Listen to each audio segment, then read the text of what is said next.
Baik, pada kesempatan kali ini saya akan menjelaskan materi tentang Ascariasis. Ascariasis itu sendiri merupakan penyakit parasit yang disebabkan oleh nematoda Ascaris lumbricoides.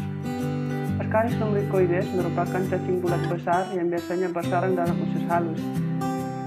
Cacing ini dapat hidup dan berkembang biak di dalam usus manusia, serta menimbulkan gangguan kesehatan yang dapat menyebabkan komplikasi.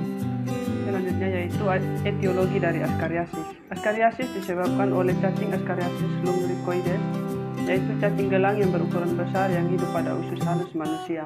Sementara itu, Ascarisum, parasit yang serupa yang terdapat pada babi, jarang menginfeksi pada manusia, namun bisa berkembang menjadi dewasa pada usus manusia. Hal ini dapat menyebabkan larva migran. Selanjutnya yaitu siklus hidup Ascariasis. Yang pertama, Ascariasis dewasa di usus halus, kemudian telur keluar bersama feses, dan telur berkembang menjadi embrio. Manusia tertular telur Ascariasis melalui mulut. Telur menetas menjadi larva di usus halus, kemudian larva keluar dari usus halus bermigrasi ke jantung dan paru-paru. Dari paru-paru masuk ke faring atau kerongkongan dan masuk kembali ke saluran pencernaan, kemudian tumbuh dewasa di usus halus. Selanjutnya yaitu karakteristik dari Ascariasis. Ascaris lumbricoides atau disebut juga dengan cacing gelang. Cacing ini masuk ke dalam kelompok soil transmitted helminths atau STH. STH adalah cacing yang dalam siklus hidupnya memerlukan tanah yang sesuai untuk berkembang menjadi infektif. Tempat yang baik untuk perkembangan telur Ascaris lumbricoides yaitu tanah berlumpur, dan telur akan tetap infektif apabila berada di sekitar genangan air dan terhindar dari kekeringan. Selanjutnya yaitu tanda dan gejala penyakit. Pada umumnya, orang yang terkena infeksi tidak menunjukkan gejala, tetapi dengan jumlah cacing yang besar, terutama pada anak-anak, akan menimbulkan kekurangan gizi.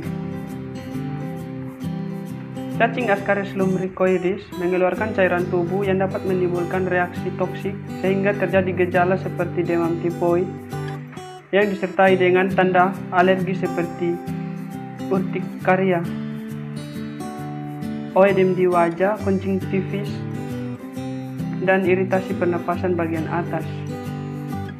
Selanjutnya yaitu data epidemiologi tentang Ascariasis.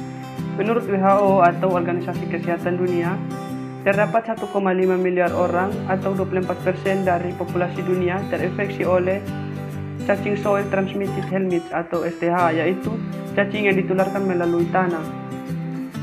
Selanjutnya yaitu rantai penularan Ascariasis. Penularan Ascariasis pada orang dewasa yaitu melalui buah atau sayuran yang tidak dicuci dengan bersih dan tidak dimasak dengan matang. Pada anak-anak yaitu masuk ke mulut melalui tangan, mainan, atau tanah yang terkontaminasi. Selanjutnya yaitu faktor risiko dari Ascariasis. Faktor risiko Ascariasis diantaranya yang pertama yaitu kebersihan diri yang buruk, sanitasi yang buruk, daerah di mana feses manusia dijadikan pupuk. Yang berikutnya distribusi geografik atau daerah iklim tropis dengan subtropis, tingkat kebersihan yang buruk. Yang berikut defekasi tanah di sekitar rumah, tidak mencuci tangan sebelum makan, bermain di tanah tanpa menggunakan alas kaki, kebiasaan memakan tanah atau geofagia, dan yang terakhir adalah tingkat sosial ekonomi yang rendah. Baik, yang terakhir kita masuk dalam bagian upaya pencegahan dan pengendalian penyakit Ascariasis. Upaya pencegahan dan pengendalian yang pertama yaitu tidak menggunakan tinja sebagai pupuk tanaman. Yang kedua, sebelum melakukan persiapan makanan dan hendak makan, tangan terlebih dahulu dicuci dengan sabun dan air mengalir.